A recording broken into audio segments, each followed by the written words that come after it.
Baik, jazakallah. Bismillahirrahmanirrahim. Assalamualaikum warahmatullahi wabarakatuh. Innal hamdalillahi wahdahu sadaqa 'abdahu wa nasara 'abdahu wa a'azza jundahu wa hazama al-ahzaba wahdahu. La ilaha illallah wahdahu la syarika lahu wa ashhadu anna Muhammadan abduhu wa rasuluhu la nabiyya ba'dahu. Allahumma salli wa sallim ala nabiyyina wa qudwatina wa rasulina Muhammad wa ala alihi wa sahbihi ajma'in. Amma ba'd. Bapak Ibu sekalian, azza-Allah yakum. Alhamdulillah pada malam hari ini ya bagaimanapun juga kita bersyukur bisa kembali berjamaah di materi besar. Kemudian kita bisa kembali lagi untuk mengkaji ayat-ayat Allah dan sunnah Rasulullah SAW. Dan ini merupakan masjid yang kedua setelah masa-masa Lebaran yang paling tidak yang saya silaturahimkan, saya sambangi untuk taklim. Di masjid pertama, Masjid Muhajirin di daerah Raden Saleh atau apa tuh nama jalannya. Nah, ini masjid yang kedua. Artinya masjid yang lain masih banyak yang belum berani untuk offline. Kebanyakan rata-rata masih online. Ya, yang jelas kita sudah berusaha untuk ikhtiar maksimal. Di antaranya seperti ini, physical distancing, kemudian masih pakai masker dan semisalnya. Ya, semoga apa yang kita lakukan tanpa melupakan upaya rasional dan tawakal, kemudian kita serahkan kepada Allah hasilnya seperti apa. Ya, kita akan bahas tentang kurban di masa pandemi. Ya, kurban diambil dari kata qurba, ya kurban, kurbanan, yang artinya mendekat. Dan ini sudah menjadi bahasa Indonesia, qorib, mendekat. Ya, Allah berfirman, inna rahmatullah qoribun minal muhsinin. Sesungguhnya rahmat Allah itu qorib, dekat dengan orang-orang berbuat baik. Ya, ini udah jadi bahasa kita, ada istilah sahabat karib, sahabat dekat. Bahkan istilah kurban sendiri udah jadi bahasa Indonesia, korban. Cuman korban dalam bahasa Indonesia lain artinya. Korban dalam bahasa Indonesia itu objek menderita biasanya. Korban kecelakaan, ya, korban penindasan. Nggak ada kaitan dengan kurban dalam bahasa Arab yang artinya pendekatan diri kepada Allah. Jadi kurban dalam bahasa Arab konteksnya adalah seluruh aktivitas ibadah untuk pendekatan diri kepada Allah, itu kurban, kurbah, taqarrub ila Allah. Kemudian secara fikih ya lebih sering istilah kurban, aktivitas ibadah kurban itu dengan istilah al-udhiyah. Jamaknya al-adhahi, harinya Idul Adha. Ya, ini hari raya kurban, pengorbanan lah begitu. Lalu kemudian para ulama kita seperti yang terkumpul dalam kitab Al-Mawsu'ah Al-Fiqhiyah Al-Kuwaitiyah. Ini kitab yang menghimpun 4 mazhab, ya, fikih Ahlussunnah wal Jamaah. Ya, mereka mengatakan bahwa mayudzakar taqarruban ila Allah Ta'ala. Berkorban itu artinya pertama aktivitas pendekatan diri kepada Allah. Ini unsur pertama. Unsur kedua fi ayamin nahri, yaitu di hari-hari penyembelihan. Ya, bisyarati makhsusah, dengan syarat-syarat spesifik. Jadi kalimat kedua ini menunjukkan selain aktivitas dengan niat taqarrub ila Allah, ya, syarat kedua harus terpenuhi, dilakukannya di hari-hari spesifik dan khusus. Di luar hari itu tidak dikatakan kurban. Walaupun niatnya untuk taqarrub ila Allah, tapi di luar hari itu misal dia motongnya di bulan Dzulqa'dah sekarang. Ya, lu ngapain motong sekarang? Lebih cepat, lebih bagus. Tidak pada SOP-nya. Karena ini aktivitas ibadah yang butuh panduan, bukan sekedar akal-akalan. Memang kalau bicara akal semata-mata, menyegerakan kebaikan itu baik, menyegerakan kebaikan itu baik. Tetapi yang namanya ibadah ritual itu ada aturan main. Ibadah mahdhah murni itu ada aturan main, termasuk kurban. Maka dikatakan di sini waktunya pun juga spesifik. Maka Falaisa minal udhiyah mayubakka bi ghairi taqarrub ila Allah Ta'ala. Bukan kategori kurban jika ada orang yang menyembelih tujuannya bukan taqarrub ila Allah. Hewannya udah benar, waktunya udah benar, tapi niatnya bukan taqarrub ila Allah, semata-mata ingin dimakan sendiri buat kebutuhan sehari-hari, itu tidak dikatakan kurban. Kemudian ya kababaih allati tubahu lil bai', seperti orang yang menyembelih hewan dalam rangka untuk dijual walaupun momennya di hari-hari kurban, walaupun hewannya juga hewan kurban, ya, au al-aql, atau untuk dia makan sendiri, au ikramid dhaif, atau dalam rangka menyambut memuliakan tamu, mau datang tamu buru-buru dia motong kambing misalnya, seperti kebiasaan orang Arab.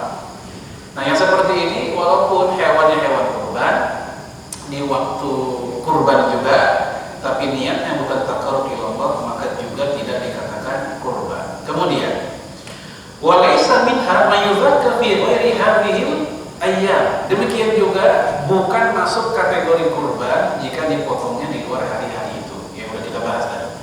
Kemudian walau litaqarrub ila Allah Ta'ala, walaupun niatnya benar, niatnya taqarrub ila Allah, tapi motongnya di Idul Fitri, ya bukan kurban. Sederhananya kan begitu. Kemudian wa kadzalika mayudzakka bi niyatil aqiqah, demikian juga buat mereka yang niatnya bukan taqarrub ila Allah, tapi niatnya akikah. Niatnya akikah, hewannya hewan kurban, waktunya di waktu kurban, niatnya niat akikah, maka ini pun juga tidak dikatakan kurban, ini dihitung ya sedang akikah, ya. Atau ya jazatul tamattu awil qiran fin nusuk, atau buat orang yang sedang menyembelih hewan dalam rangka membayar dam haji tamattu atau haji qiran. Buat Bapak Ibu yang pernah berangkat haji, misalnya kalau haji kita Indonesia yang berangkatnya duluan ke Madinah dulu, itu haji tamattu, dan biasanya mereka akan bayar dam. Dan dam di sini ya, dan juga haji qiran juga ini walaupun sama hewannya, misalnya kambing, tetap dia tidak dikatakan kurban walaupun dia niatnya taqarrub ila Allah, tapi ternyata ya momennya nggak sama, maka tidak dikatakan kurban. Atau fi'lu mahzur an fin nusuk, atau ada orang yang melanggar haji atau umrohnya sehingga dia kena dam untuk melakukan hewan tadi, potong hewan tadi, ini pun juga tidak dikatakan kurban. Walhasil dari definisi ini kita mendapatkan 3 unsur kuat. Pertama niat, yang kedua jenis hewan, yang ketiga waktu. Semua mesti terpenuhi. Niat udah benar, waktu udah pas, hewannya lele dumbo tetap nggak sah. Ya, walaupun lele dumbonya diternak, kan ada ternak lele dumbo. Ya dia berpatokan dengan kalimat yang berbunyi begini. Dalam kitab Fiqh Sunnah itu dikatakan annal hadiya la yakun illa minan na'am.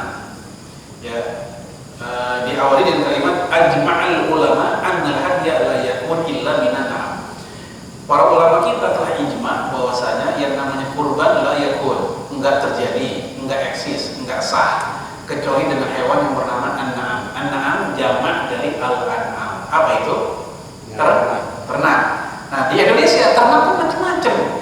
Ya, lele dombo juga ternak, jangkrik pun juga ternak jangkrik. Nah, gara-gara berpatokan dengan istilah ternak, akhirnya dia kurban pakai tadi lele dombo, jangkrik, ayam balkok, kan udah berapa kayak begini.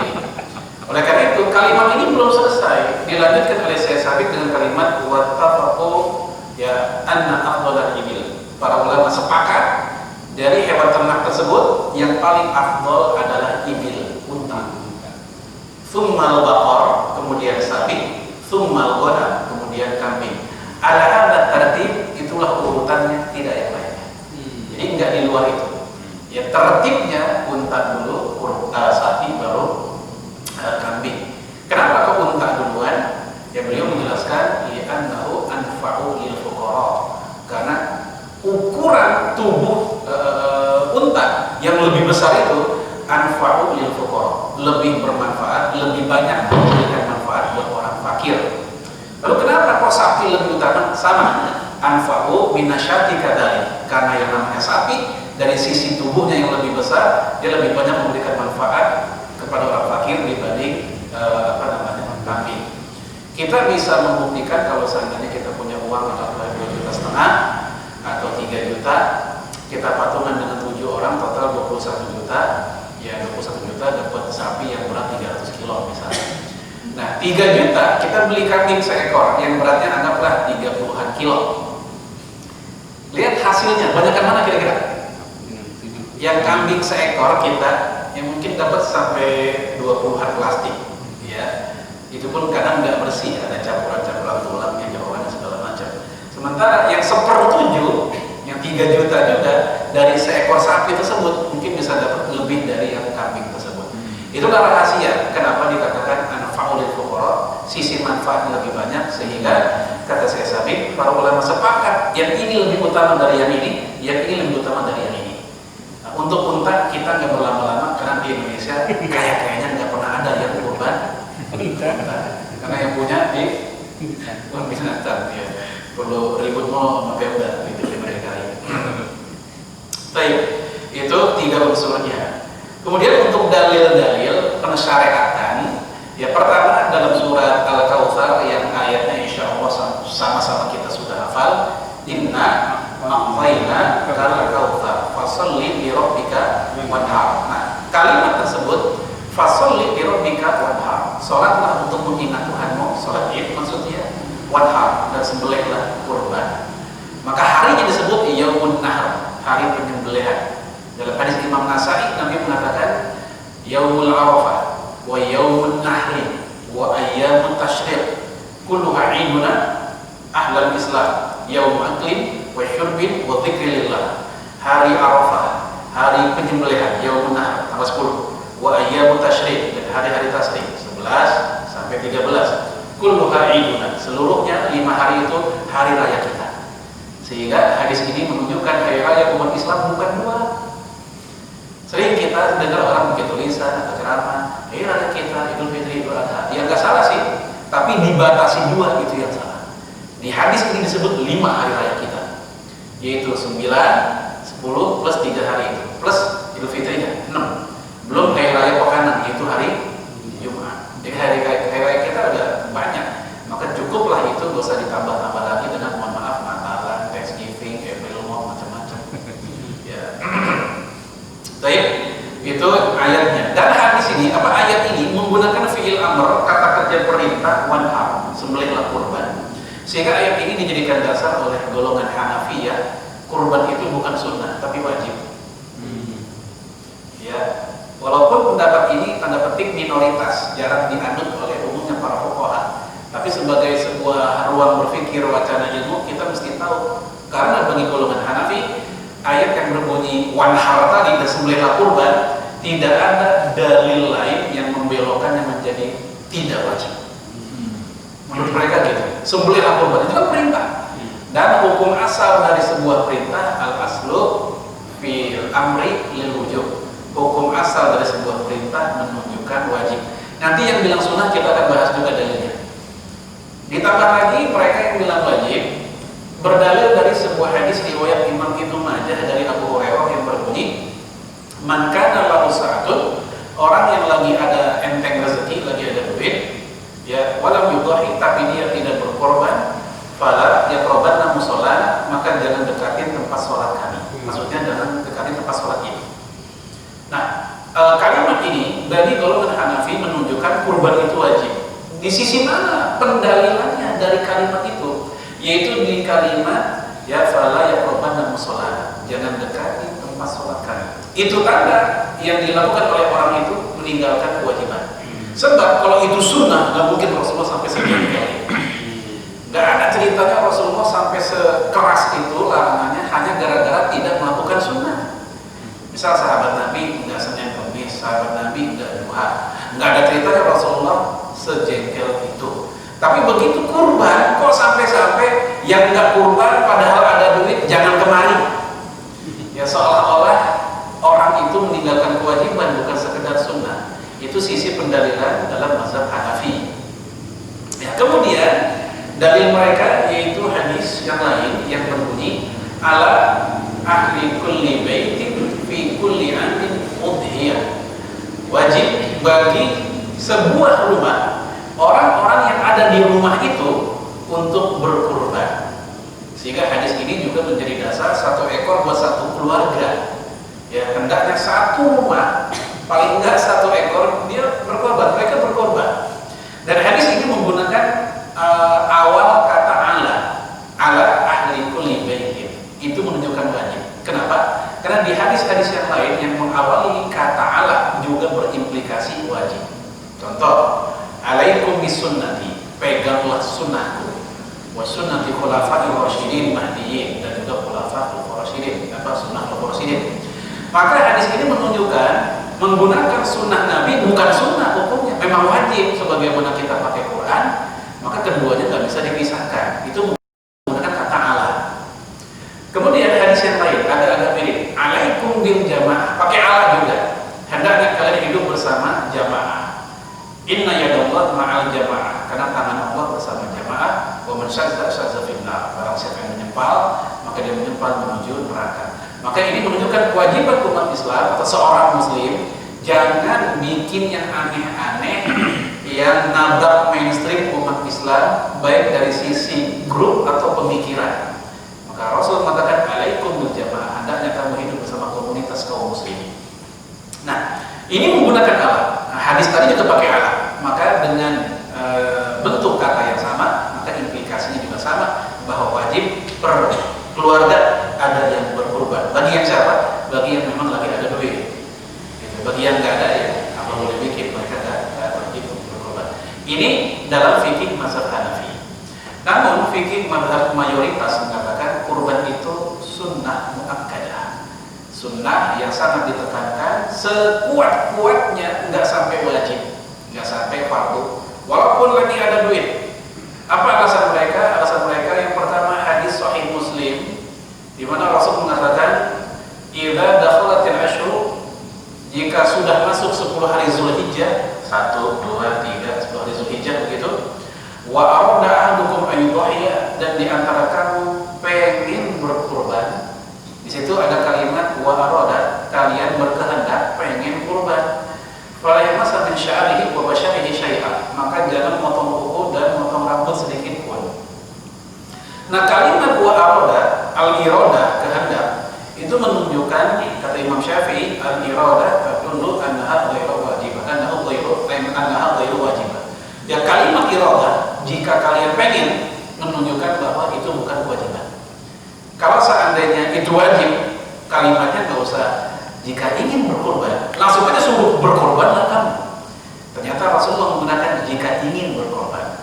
Maka ini menunjukkan korban dikembalikan pada kehendak orangnya. Ini mazhab mayoritas. Dan mereka pun mengkoreksi pendapat golongan Hanafi yang barusan. 3 dari golongan Hanafi dikoreksi oleh golongan mayoritas. Ya tadi kalau kita dengar kuat pendapatnya golongan Hanafi tadi, tapi ternyata golongan mayoritas mengkoreksi pendapat itu. Bagaimana koreksiannya? Yaitu surat Inna A'thainaka tadi, fasholli li rabbika wanhar. Itu ayat bukan lagi ngomongin kewajiban kurban, tapi sedang membicarakan tentang ya rundown acara di hari Idul Adha. Yaitu sholat dulu baru motong hewan kurban. Maka disebut fasholli li rabbika, yaitu sholat Id. Wanhar, habis sholat Id baru kurban. Jadi itu ayat bukan ngomongin kewajiban kurban, tapi sedang membicarakan apa tadi? Rundown acara ya aktivitas di hari Idul Adha. Dan hal ini sejalan dengan hadis ya dari Imam Bukhari dan yang lainnya, man kana ya gabaha qabla ayyudhiyah, ya barang siapa ayyusalliya, barang siapa yang sudah motong hewan qabla ayyusalliya, padahal dia belum sholat Id, udah motong sholat Id belum ada, dia pengen buru-buru setengah 6 udah motong. Ya, apa kata Rasul? Falyu'id makanan, maka hendaknya dia balik lagi ke tempatnya, ulang. Jadi secara makanan halal untuk dimakan, tapi untuk disebut kurban tidak, karena SOP-nya belum masuk, waktunya belum mulai. Mulainya fasoli dulu, sholat dulu, wanhar belakangan gitu. Itu koreksi dari golongan mayoritas. Kemudian hadis man kana lahu sa'atun, orang yang lagi enteng rezeki, walam yutahi dan dia enggak berkorban, fala yaqrabanna musallana, jangan dekati tempat salat kami. Kata golongan mayoritas ini hadis statusnya mauquf. Atau apa mauquf? Itu terhenti pada ucapan sahabat Abu Hurairah, bukan ucapan Rasulullah SAW. Secara sanadnya hasan. Namun ternyata hasannya sebagai ucapan sahabat, bukan Rasul. Nah, ucapan Rasul saja yang bermakna perintah atau larangan belum tentu sebuah perintah bermakna wajib atau larangan bermakna haram itu dari Rasul. Apalagi dari sahabat. Ya, banyak contoh perintah-perintah Rasulullah SAW yang ternyata itu hanya sunnah walaupun perintah. Belum tentu perintah Nabi implikasinya wajib. Itu dari Nabi, apalagi perintah sahabat yang bukan Nabi. Apa contohnya? Hamiru wa soffiru wa khalifu ahlal kitab. Merahilah rambut kalian. Itu perintah jelas. Kuningilah rambut kalian dan berbedalah dengan ahlul kitab. Kalau dibilang wajib, kita dosa semua di sini. Rambutnya ada yang merah, kuning. Hitam putih. Hitam putih. Putih juga alami munculnya bukan dicari. Ya kan? Artinya walaupun hadis itu menggunakan kata perintah, tapi tidak ada ulama yang mengatakan menyemir rambut adalah wajib. Itu sunnah. Padahal perintah dari lisan Rasul. Maka para ulama tadi mengatakan enggak selalu perintah Nabi itu lantas jadi wajib, tergantung nanti apakah ada dalil yang mengubahnya. Apalagi sekedar ucapan sahabat.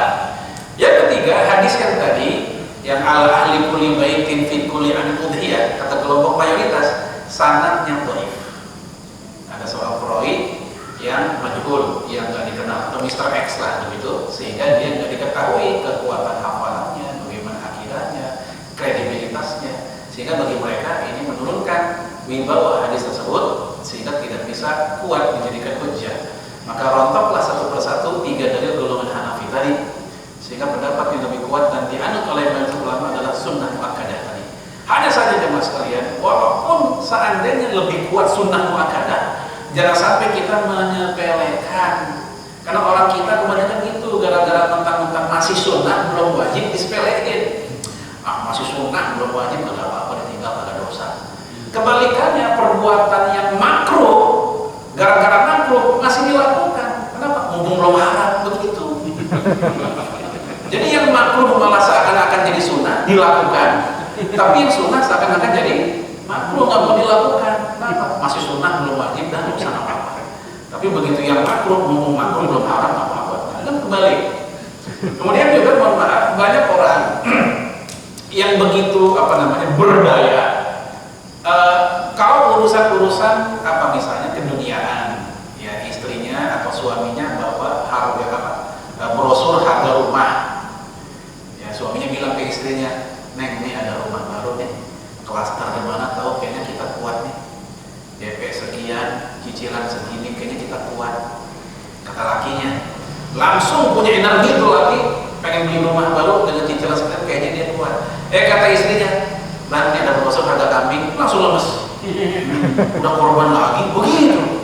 Lah tadi urusan rumah langsung punya energi, kayaknya kuat kita beli lagi. Ada brosur mobil dari dealer mana, langsung dia mikir mobil kita udah lebih sering monyet dibanding hidup tuh. Ya, kita beli yang baru, langsung energinya keluar. Tapi begitu kata istrinya, ini ada brosur harga kambing kelas ini sekian juta, langsung lemes. Iya, utang kita banyak. Lah tadi nggak ngomong utang banyak, sekarang gitu kami ngomong utang banyak. Ini yang saya masukkan, karena itu ada orang yang begitu mengangginikan urusan akhirat gitu. Oleh karena itu jangan sampai mentang-mentang sunnah kita meremehkannya. Gonta-ganti HP bisa setahun 2 kali, ya beli sepeda nanti musim ini para goeser gitu, ada duit. Dan sepeda itu juga kayaknya kadang ada yang lebih mahal dari motor ya, ada yang sampai belasan juta, puluhan juta.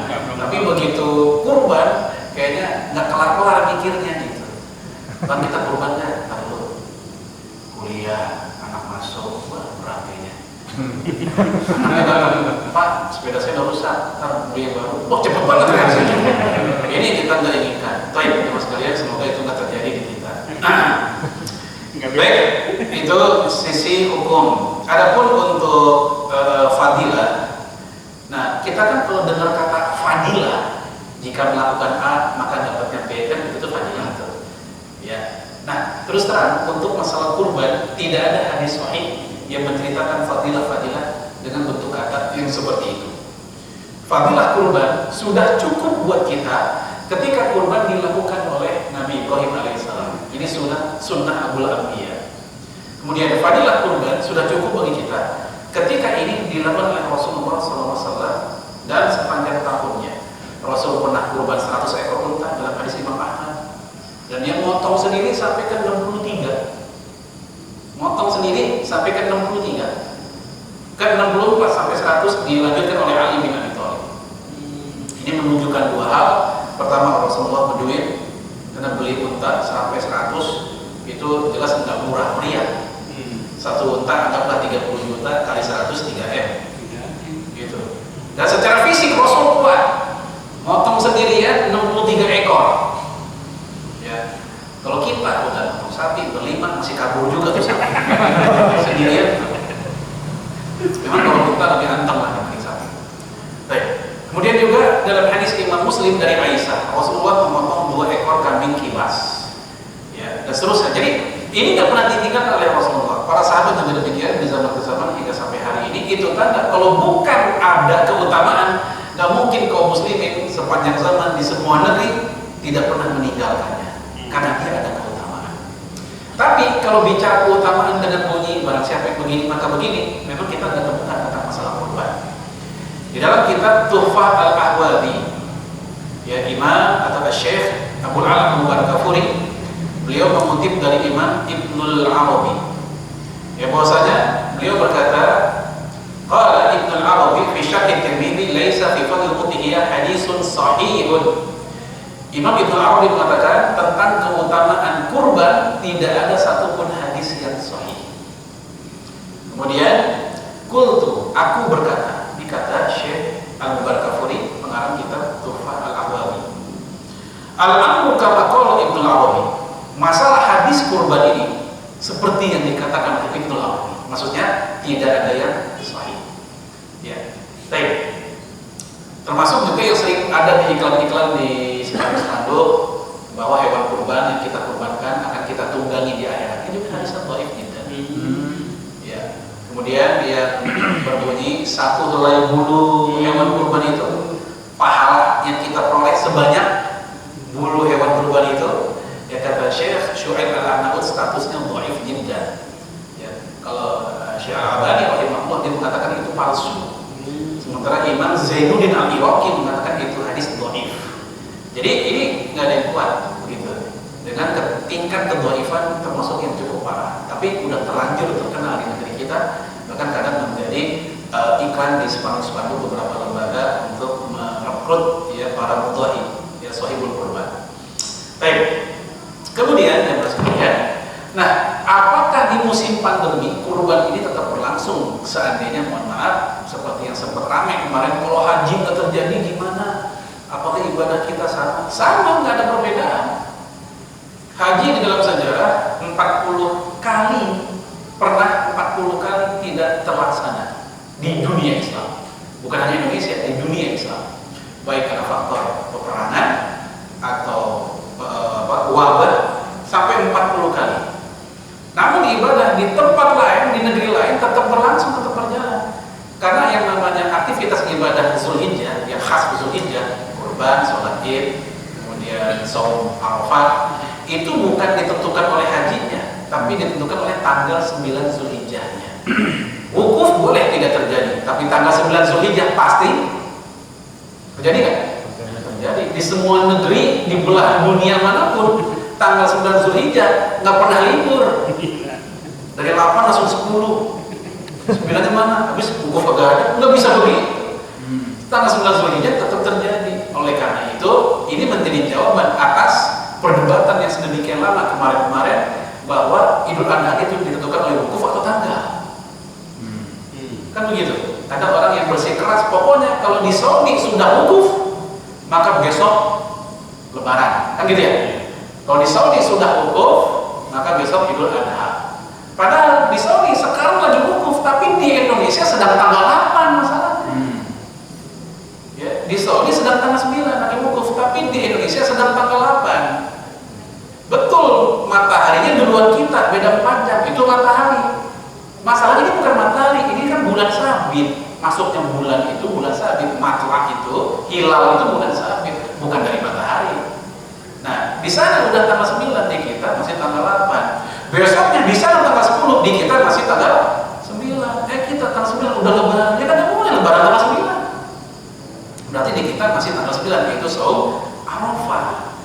Nah, seandainya sekarang benar-benar terjadi yang ada haji, maka sama sekali ibadah tadi tidak terpengaruh, tetap jalan. Dalilnya hadis dari Anas bin Malik dalam kitab Musnad Ahmad. Qadiman Nabi sallallahu alaihi wasallam bil Madinah. Ya wahum ya'abuna, ya wahum lahum yauman ya'abuna. Datang Rasulullah di kota Madinah awal-awal hijrah.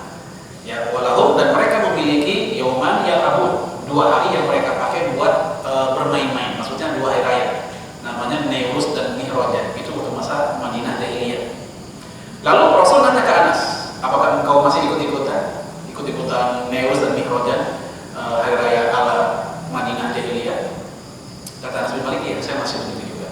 Maka Nabi menegur dengan kalimat, laqad abdalakumullah idan khairan minhuma. Allah udah ganti buat kalian dengan 2 hari raya yang lebih baik dari itu, yaitu Yaumul Fitri wal Adha. Hadis ini terjadi ketika Rasul baru sampai di Madinah. Sementara haji yang Rasul lakukan, haji wada, tahun 10 Hijriah, alias masih 10 tahun lagi. Tapi Rasulullah sudah membicarakan Idul Adha, Idul Fitri, sholat Idnya, walaupun hajinya belum terlaksana, belum ada. Dan ayat tentang haji turun 4 tahun sebelum haji wada, alias ketika haji wada, ayat tentang haji turun tahun 6 Hijriah, hajinya baru 4 tahun yang akan datang. Gitu. Nah, sementara peristiwa tadi terjadi tahun 1 Hijriah, awal-awal hijrah. Maka ini menunjukkan ketika Rasul dan sahabat tetap sholat Id, tetap hari raya, tetap saum sunnah, mereka melakukannya padahal haji belum ada. Paham ya maksudnya? Nah, kayak gitu.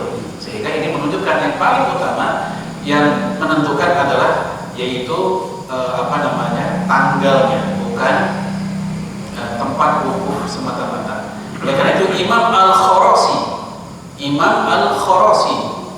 ya, beliau mengatakan dalam kitab Mukhtasar Al-Khalil, ini sebuah kitab standar dalam mazhabnya Imam Malik. Ya, ini saya kutip di sini. Ya, beliau mengatakan, ya,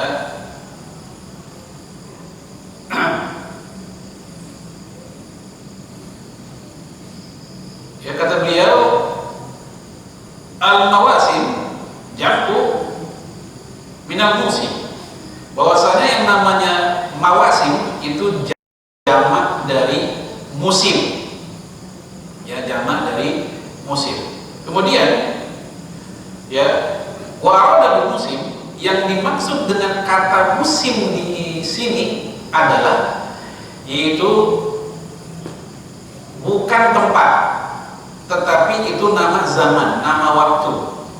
Ya, bukan tempat, tapi itu nama waktu, yaitu Dzul Hijjah. Ya, fitasi Dzul Hijjah, di hari ke-9 Dzul Hijjah. Kemudian dari Aisyah radhiyallahu anha juga disebutkan, karena Nabi sallallahu alaihi wasallam yasumu tis'an Dzul Hijjah. Rasulullah berpuasa di tanggal 9. Jadi enggak disebut Rasulullah berpuasa di hari wukuf, tapi yang disebut oleh Aisyah, Rasul berpuasa di tanggal 9 Zulhijjah, disebut tanggalnya. Sehingga yang jadi patokan adalah tanggalnya. Baik, ini tentang jika betul enggak ada haji. Nah, fakta alhamdulillah haji masih ada, walaupun dibatasi 1000 jamaah doang yang asli tinggal penduduk Mekah. Di negara lain sepanjang ini informasinya ya masih belum dibuka buat mereka masuk Indonesia. Baik. Kemudian mas kalian, ini kita nggak bahas semua ya, kita bahas beberapa aja yang sekarang lagi ramai ditanyain. Pertama, ini ada pertanyaan, kurban diganti dengan uang, sebagaimana ada ide dari salah satu ormas Islam di Indonesia. Ini perlu dirinci dulu. Kalau maksudnya adalah uang yang buat kita kurban, kita alihkan bukannya kurban diganti uang, bukan. Tapi uang yang tadinya buat beli hewan kurban kita alihkan untuk sesuatu yang lebih wajib. Apa misalnya nolong tetangga yang kesusahan atau yang kena PHK, yang anjlok ekonominya di masa pandemi. Maka kalau seperti ini sama juga berpindah dari sunnah ke wajib, berpindah dari sunnah ke sunnah lain yang lebih kuat. Kalau seperti itu jalan berpikirnya memang tidak ada masalah.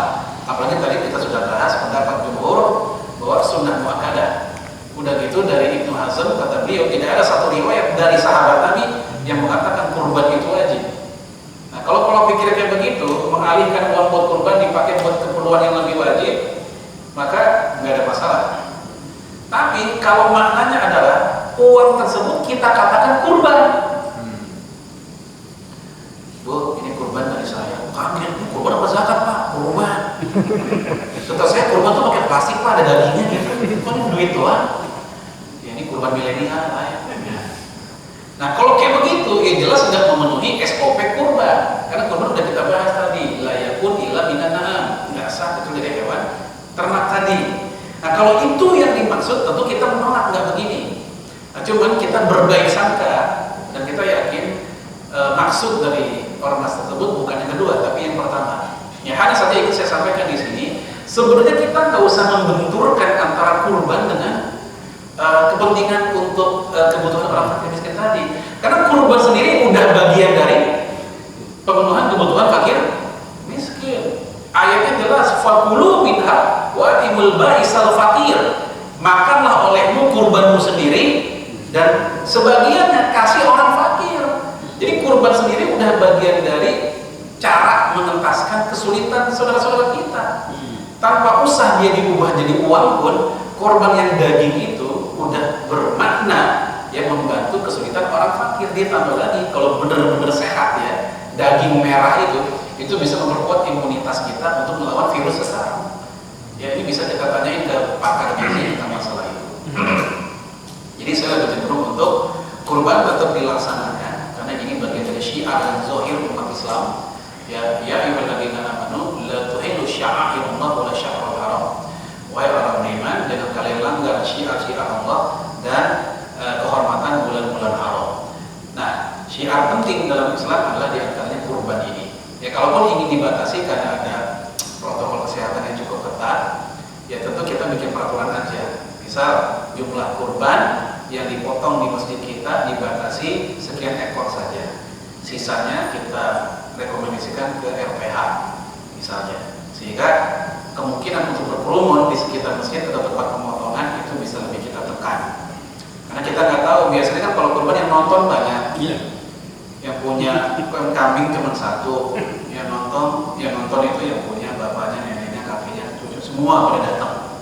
Ya, terus begitu, kadang dempet-dempetan, kadang plus pada motor, di foto-fotoin, dan nggak mikir lagi masalah physical distancing kayak gitu.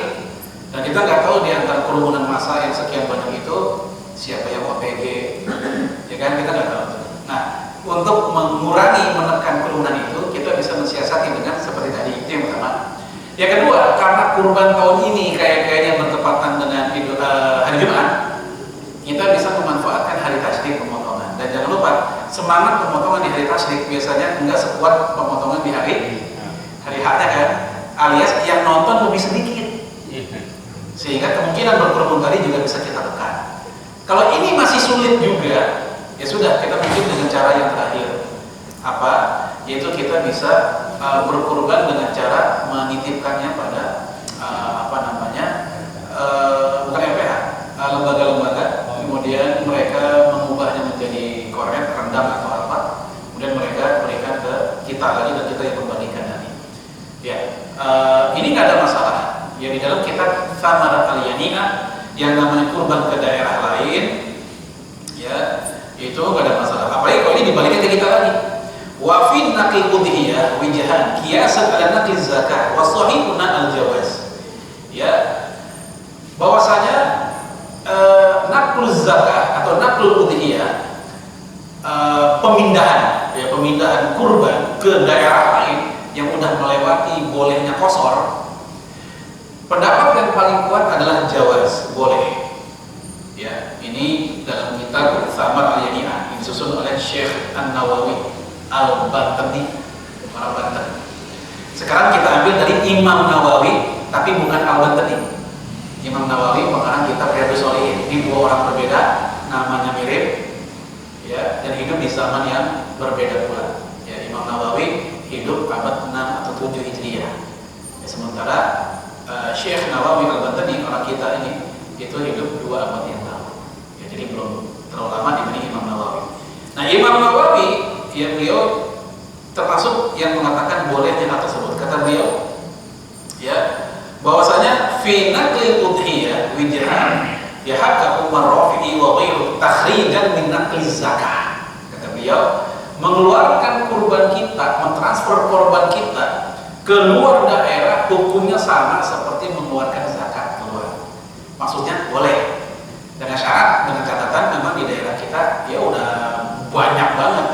Ya, kita telepon sama saudara kita di kampung, di Tegal, di mana, kurban nggak? Kurban. Di sini aja deh.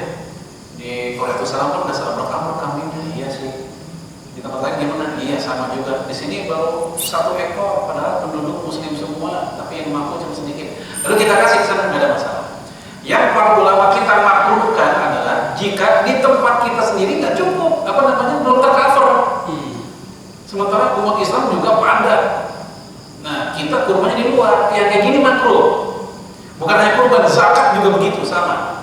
4 mazhab sepakat makruhnya transfer zakat ke daerah yang jauh-jauh jika daerah sendiri aja belum ketutup. Tapi kalau sudah ketutup, maka 4 mazhab pun sepakat bolehnya transfer zakat ke daerah lain. Nah, sama kayak kurban juga demikian. Nah, baik.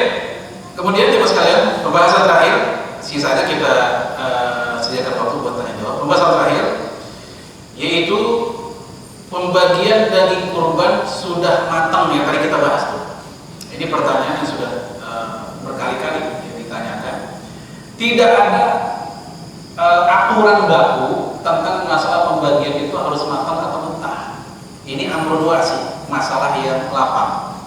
Ya, saya ambil dari 2 rujukan. Pertama dari Fatwa Al-Lajnah Ad-Daimah, yang kedua dari Darul Ifta Al-Misriyah, dari Mesir dan dari Saudi. Ya, mereka mengatakan al-amru fi tawzi'iha matbukhah aw ghairi matbukhah wasi'.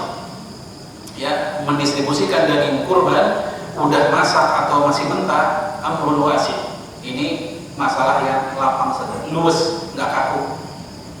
Wa innamal masyru', yang penting syariatnya jalan. Apa itu? Ya, ayat kula minha. Masyarakat kita bisa makan. Intinya begitu. Mau dalam keadaan matang atau mentah, pokoknya itu dari kurban nyampe ke mereka. Baik dalam bentuk hadiah atau sedekah atau bentuk sedekah. Ini yang pertama. Yang kedua dari Darul Ifta. La mani' man an tawazza'a hadhihi al-luhum matbukhah aw ghair matbukhah. Sama sekali tidak ada larangan mendistribusikan hewan kurban dalam keadaan sudah matang atau mentah. Ya, madama, ya, selama yang sidu biha lil fuqara, selama memang jatuhnya yang paling utama ke orang-orang fakir. Ya, fa inna fi dzalik tahqiqan lima yuradu min hadhihi al-udhiyah. Karena ketika itu makanan sudah sampai ke mereka, mau matang mau mentah, ya, maksud dari kurban telah terrealisir. Yang penting begitu. Nah, oleh karena itu sebenarnya nggak usah lagi diperdebatkan secara fikih. Ketika sebagian masyarakat kita ada aktivitas kurban belum kelar, jam 1-an misalnya, ibu-ibu udah masakin, boleh masakin buat bapak-bapak. Ada kayak gitu nggak? Ada kan? Belum kelar nih, bapak-bapak masih habis sholat zuhur, melanjutin motong, ibu datang, Pak makan dulu, ya makan dulu. Secara fikih nggak ada masalah karena matang boleh, mentah boleh. Dan panitia bagian dari umat Islam. Panitia itu bagian dari umat Islam yang berhak juga mendapatkan hewan kurban, daging kurban. Karena hewan kurban, daging kurban itu hakul jami, hak seluruhnya. Sampai-sampai orang kafir pun yang zimmi, kafir zimmi, mereka pun juga boleh dapat. Yang nggak boleh kafir harbi. Karena ibadah sedekah sunnah dia luas, beda dengan sedekah wajib. Sedekah wajib kayak zakat itu khusus untuk umat Islam, nggak boleh yang lain. Tapi sedekah sunnah model kayak kurban non muslim boleh, ya kecuali yang kafir harbi. Nah, kalau non muslim aja boleh, ya apalagi panitia mau dalam keadaan mentah atau matang. Yang jadi masalah sebenarnya bukan masalah fikih, apa? Masalah etika, masalah kepantasan. Mungkin kita gak enak melihatnya, masih jam 1 udah dimakan-makan itu daging kurban. Sementara fakir miskin yang megang kupon masih ngantri belum dapat, lihatin, wah begitu. Jadi yang jadi masalah adalah masalah itu bukan masalah fikihnya, tapi masalahnya mungkin agak kurang enak dipandang mata kita dan mata sebagian masyarakat. Yang mendingan masalah itu kita diskusikan lagi, apakah di tempat kita kayak begitu juga atau enggak begitu ya. Baik, ini aja dari sekian banyak poin tentang masalah kurban, ini belum saya bahas semua. Barangkali ada diskusi setelah ini. Hadanallahu wa iyyakum ajma'in. Assalamualaikum warahmatullahi wabarakatuh. Masya Allah, menarik sekali diskusi pada malam hari ini. Mungkin dari bapak-bapak ada yang ingin bertanya, kita buka juga penanya dulu. Silakan bapak-bapak. Pak Agus, silakan. Assalamualaikum warahmatullahi wabarakatuh. Mengenai kurban ini yang mungkin kita tahu, pasti kan ketika Nabi Ibrahim ya diganti dengan kambing kibas warna putih. Ini juga jadi seringkali jadi pembahasan. Kurban itu kalau tadi urutan kita tahu unta, sapi dan kambing ya, itu kan ada perlu penjelasan juga sih. Tapi yang pasti kita cenderung ke yang putih. Ini gimana? Jadi pemahaman kita yang salah gimana itu? Iya. Kalau sapi PO, kali enggak, sana mana lagi. Jadi dari kejadian Nabi Ibrahim kambing kibas, maka kita juga cenderungnya kambing kan sebenarnya. Tapi kalau pemanfaatan lebih banyak daging yang kita pilih adalah. Iya, betul. Jazakallah. Ini perlu dipilah dulu. Pertama, di ayat tersebut itu enggak disebut kibas. Ayatnya berbunyi wa fadainahu bi dzibhin 'azim. Kami tebus Nabi Sulaiman kecil, Nabi Ismail ya dengan sembelihan yang besar. Ya, sembelihan yang besar. Enggak disebut kambing kibas. Terus kok bisa dalam kisah-kisah yang kita dapat dari guru-guru ngaji kita, kok kambing kibas itu dari mana? Ya, informasinya dari Ali bin Abi Thalib. Dalam tafsir Imam Ibnu Katsir, tafsir Ibnu Jarir, bahwasanya Ali bin Abi Thalib menceritakan yang diganti oleh Allah ketika menjelang nyembelih itu adalah kambing kibas yang udah dipersiapkan 40 tahun sebelum hari H penyembelihan Nabi Ismail. Itu ada dalam tafsir Ibnu Katsir, tafsir Ibnu Jarir tentang masalah ini. Ya. Dan kambing itu bukan kambing dunia, kata Ali bin Abi Thalib, itu kambing surga yang Allah sediakan untuk peristiwa itu. Gitu. Ya, ini pertama. Adapun tentang Rasulullah alaihi salatu wassalam, jadi gini, kalau konteksnya kambing, maka yang lebih utama adalah kambing kabsyain amlahain. Ya, dalam hadis Imam Muslim dari Aisyah, ya, Bapak Rasulullah alaihi salatu wassalam bi kabsyain amlahain. Rasulullah menyembelih 2 kambing kibas yang amlahain wa qarnain, yaitu 2 kambing kibas yang amlahain. Amlahain apa? Yaitu campuran hitam putih.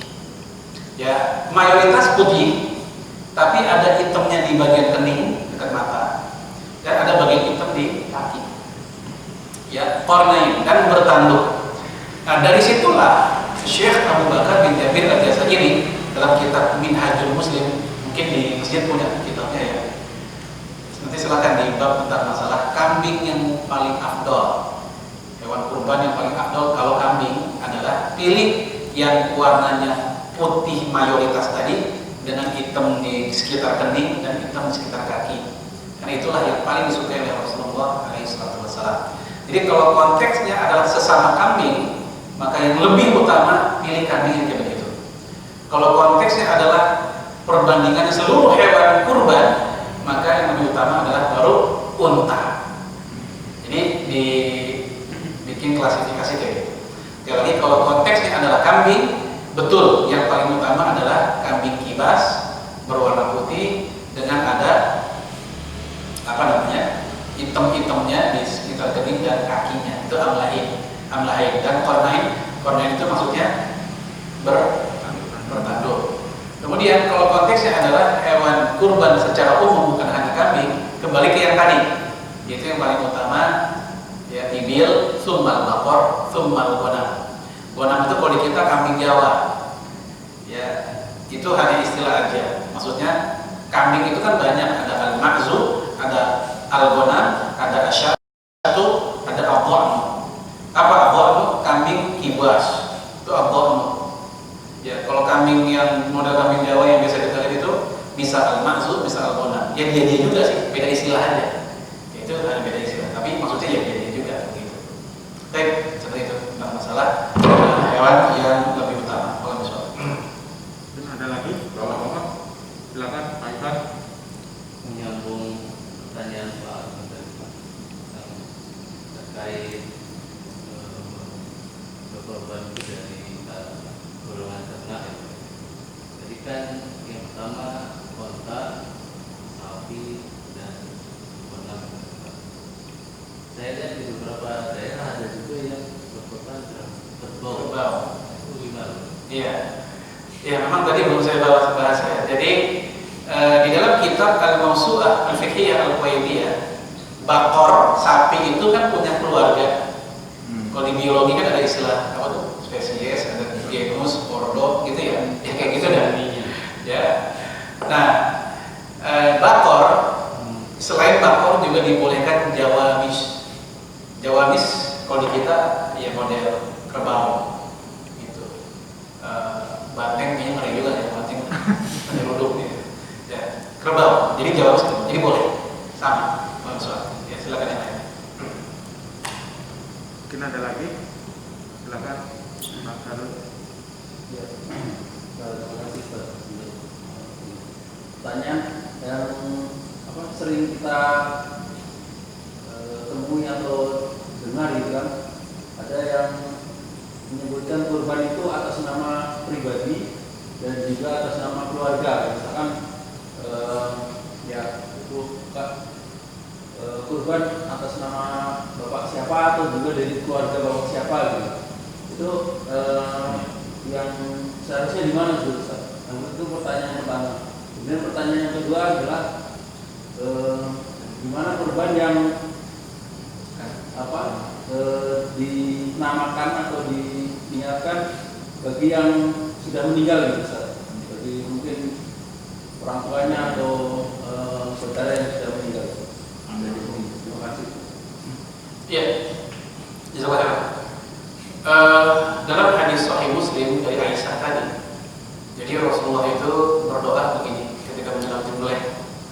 Bismillahirrahmanirrahim. Allahumma taqabbal min Muhammad wa ali Muhammad wa ummati Muhammad.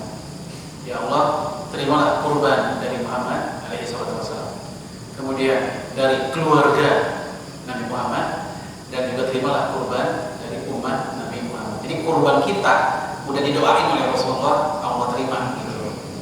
Sehingga doa tadi menjadi dasar bahwasanya satu ekor atas nama pribadi dan keluarganya itu sah. Karena Rasul pun juga mengatakan terimalah kurbanku dan kurban keluarga. Yang kedua yaitu dari Abu Ayyub Al-Ansari. Ya, beliau ditanya oleh Aqab bin Yasar, salah satu tabi'in senior. Kaifa kana adhaya ala ahdi Rasulillah alaihi salatu wasalam. Dulu di zaman Nabi kalau kurban kayak apa sih caranya? Lalu Abu Ayyub menjawab, kana rajul yudhi bi syati anhu wa an ahli baiti. Dulu di zaman kami, di zaman Rasul, kalau orang berkorban satu ekor kambing ya itu untuk bisyati anhu atas nama pribadi, anhu nama dia, wa an ahli baiti, dan juga untuk keluarganya. Juga untuk keluarganya. Jadi untuk nama pribadi sah. Misal dia masih bujana, anak kos, ya, jauh dari mana-mana dari orang tua, atas nama pribadi sah. Oh, atas nama dia dan keluarganya juga sah. Itulah yang dilakukan oleh para sahabat sejak masa lalu. Sekarang keterangan dari para ulama. Tadi kan hadis. Ya, asyatul wahidah tujzi'u ali rajul wa ahli. Satu ekor kambing dikorbankan atas nama seorang pribadi dan keluarganya itu jazi sah. Wa in kafaru, walaupun jumlah anggota keluarganya banyak. Ya wa ajazahu Malik wa Syafi'i wa jamaah. Dan ini dikatakan boleh menurut Imam Malik, Imam Syafi'i dan segolongan ulama. Hanya satu ulama yang mengatakan makruh, yaitu Imam Abu Hanifah. Yang lain mengatakan cara seperti ini sah, boleh karena para sahabat melakukan.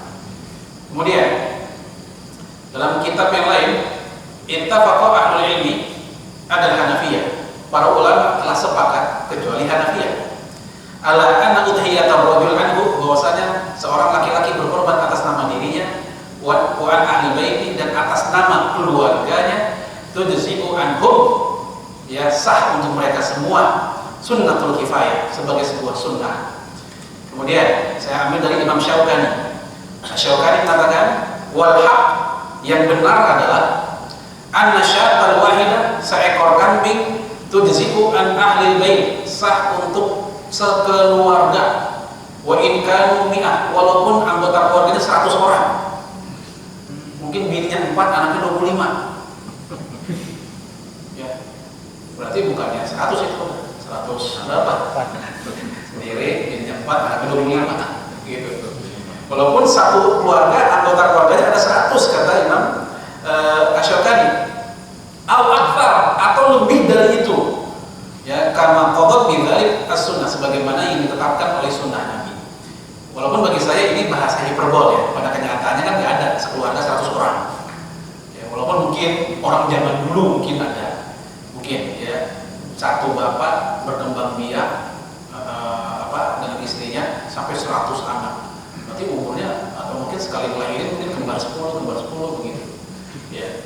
Jadi nggak ada masalah, satu ekor buat nama pribadi atau atas nama dia dan keluarganya. Ya, sapi. Bagaimana kambing? Bagaimana kalau konteks sapi bertujuh? Boleh nggak tuh satu, kan 7 orang nih patungan. Ada satu orang yang mengatasnamakan dia dan juga keluarganya. Apakah boleh atau tidak? Dalam Majmu' Fatawa Libnil Bas, Majmu' Fatawa karangan atau susunan dari Syekh bin Bas, dia mengatakan boleh, sah. Itu kias. Jika satu ekor kambing sah untuk satu keluarga, maka 1/7 bagian dari sapi itu juga sah untuk satu keluarga si orang tersebut. Ini fatwa dari Syekh bin Bas. Ini fatwanya sudah saya terjemahkan, ya kurang lebih seperti itu. Ya, saya silakan. Ada lagi Pak? Kalau nggak mungkin melanjutkan pertanyaan Pak Harun tadi, Ustaz. Kan tadi disampaikan bahwasanya kurban itu bisa untuk satu keluarga.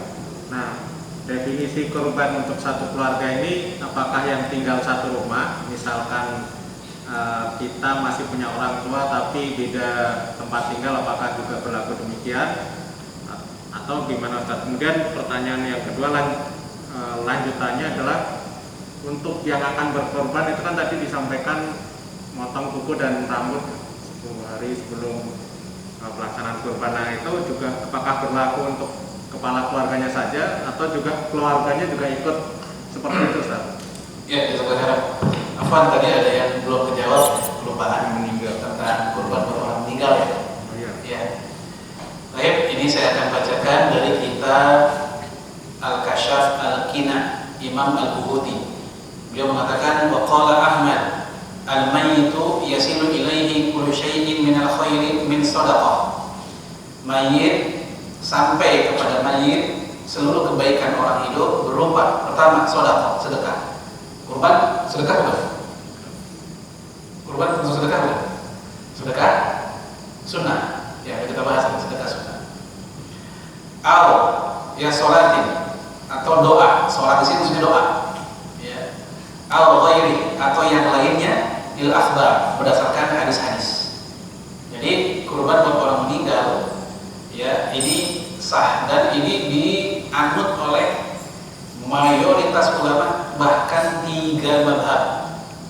Ya, dalil mereka selain hadis yang berbunyi wa taqabbal min ummati Muhammad, ya Allah terimalah kurban dari umat Nabi Muhammad.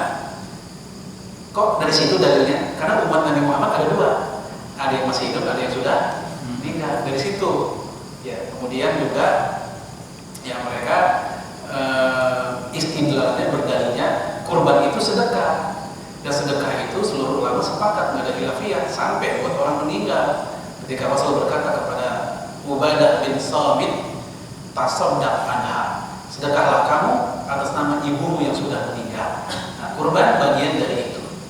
Namun demikian, kalau kita buka literatur mazhab Syafi'i melarang kurban untuk orang meninggal jika inisiatif semata-mata dari kitanya. Bagi mereka, orang meninggal terus kita kurban atas nama mereka baru boleh jika si mayit dulunya pernah wakaf kambing, atau pernah wasiat, atau pernah nazar. Keburu meninggal, baru tuh buat orang hidup boleh mengkurbankan dengan niat nazar buat dia, atau wasiatnya dia, atau wakafnya dia. Di luar itu semata-mata inisiatif kita, inisiatif si anaknya, atau cucunya, buat kakeknya yang meninggal, bagi golongan Syafi'iyah tidak boleh. Tapi mayoritas 3 mazhab mengatakan sahnya kurban buat orang muda meninggal dengan dalil hadis tadi, Allahumma taqabbal min Muhammad wa ali Muhammad wa ummati Muhammad, dan juga kategori karena kurban itu bagian dari sunnah, bahwa dari sedekah, dan sedekah itu nggak ada khilafiyah para ulama bolehnya buat orang meninggal. Kemudian yang tadi 2 pertanyaan ya, apa itu? Yang satu rumah atau rumah ya. Satu rumah itu gimana sih maksudnya? Apakah benar-benar satu rumah? Padahal di rumah itu ada anak kos 7 orang. Apakah atas nama anak kos juga? Atau satu rumah? Maaf, kalau orang Betawi itu kadang anak pertama nikah tinggal di situ juga, anak kedua nikah tinggal di situ juga. Walaupun dibikin rumah di sampingnya, nggak mau jauh-jauh. Ya Betawi, ya betah di wilayah sendiri kan Betawi.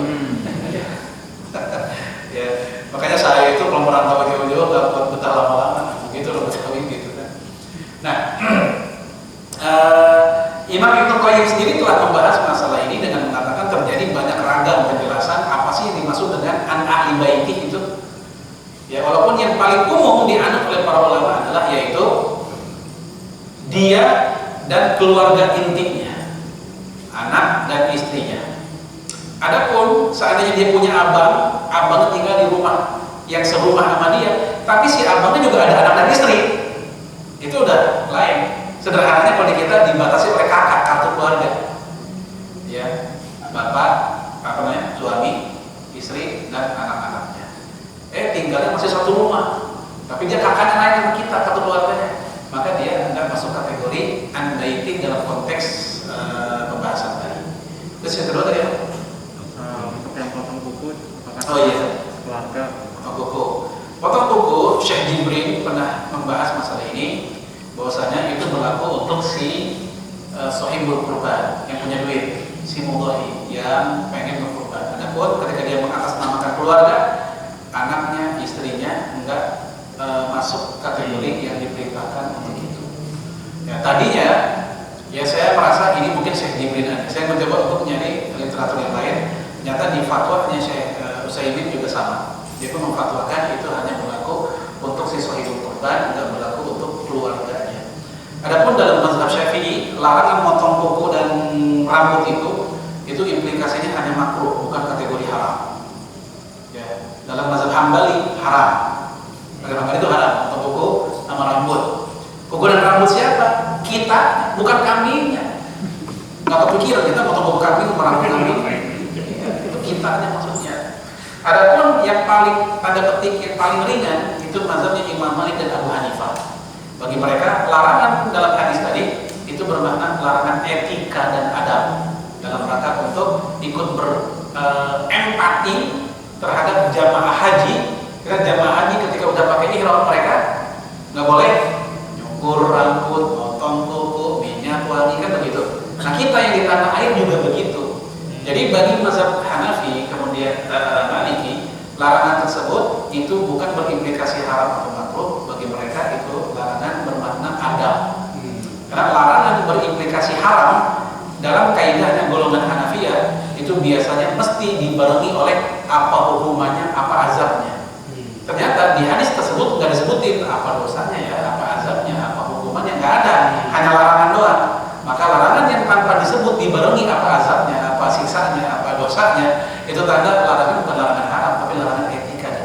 Itu dalam golongan Hanafi begitu. Nah terus jalan keluarnya gimana nih? Kan beda-beda tuh. Dan jalan keluarnya adalah ya sudah, ya kita tetap tidak melakukan, khususnya yang sahibul kurban, nggak motong rambut atau motong kuku. Buat apa? Kalaupun itu dikatakan haram, ya alhamdulillah kita nggak melakukan. Kalaupun dikatakan makruh, ya kita pun juga meninggalkan yang makruh. Kalaupun itu dikatakan larangan adat, ya kita pun juga berupaya menghormati adab-adabnya. Gitu. Dan demikian kita keluar dari perselisihan pendapat tersebut. Ya. Baik, mungkin masih ada lagi. Bapak silakan. Mungkin terakhir apa dari saya itu niat terbaiknya seperti apa Kak? Untuk niat tadi bisa tiba di atau keluarga, niat berkurbannya itu nanti yang terbaik itu setiap kalau dia sampaikan dengan Rasulullah tadi, Bunda Aisyah mengajarkan seperti itu misalnya. Kalau sekedar sah, semata-mata sah, ya satu ekor buat sekeluarga kan udah cukup. Itu semata-mata sah. Tapi kalau kita bicara afdol, niatnya lebih afdol. Memang satu orang satu ekor lebih afdol. Kita bicara afdol. Kenapa? Al-ajru ala qadri ta'at. Ya, tingkat besar kecilnya pahala tergantung tingkat besar kecilnya pengorbanan atau kesulitan. Lebih sulit mana satu ekor buat rame-rame dengan satu ekor masing-masing orang? Satu ekor masing-masing orang karena butuh biaya lebih besar. Itu maksudnya. Tingkat besar kecilnya pahala tergantung tingkat besar kecilnya pengorbanan atau kesulitannya.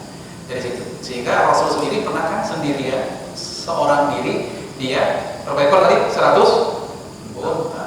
Gitu. Jadi enggak 100 unta untuk sekeluarga atau 100 unta untuk rame-rame. Tapi dia sendirian dalam hadis Imam Ahmad gitu. Sehingga kalau bicara afdal satu orang satu, iya. Tapi kalau semata-mata sah dan cukup, ya satu orang buat sekeluarga, maka itu juga sah dan cukup. Baik, mungkin ada lagi. Sebelum saya akhiri, kan sempat viral tuh ada video seorang dai yang mengatakan atau mengkritik kebiasaan orang Indonesia yang satu orang satu keluarga, satu ekor satu bukan satu ekor satu orang, ya. Kan sempat viral tuh videonya tuh ya. Dan akhirnya dia pun minta maaf, dia keliru. Ya, kira-kira 3 tahun lalu saya sempat bikin tulisan untuk mengkoreksi pendapat dia dalam mazhabnya Imam Syafi'i seperti yang dikutip oleh Imam Nawawi bahwa satu orang satu ekor satu orang itu justru itu yang lebih utama. Ya, ternyata ada yang menyalahkan karena dia kaget melihat orang Indonesia kok satu ekor satu orang karena ganti-gantian tahun ini atas nama istri, tahun depan atas nama suami, kan begitu tuh. Nah dia mengoreksi, akhirnya dia pun dikoreksi oleh Majelis Ulama Indonesia, diunjukin kitab-kitabnya, kagetlah dia, dan dia pun mendatangi MUI dan mohon maaf, tapi terlanjur videonya kesebar kemana-mana sampai hari ini masih banyak yang nyebarin. Ya buktinya apa? Belum lama saya masih ditanya, saat ada seorang syekh yang mengatakan gini-gini, saya jadi teringat, oh iya, itu udah lama, udah 4 tahun lalu itu, sejak 2016 itu video sudah tersebar, ya. Sudah lama, dan dia sudah minta maaf. Di kesimpulannya satu ekor satu orang, ya sah, satu orang satu keluarga, satu ekor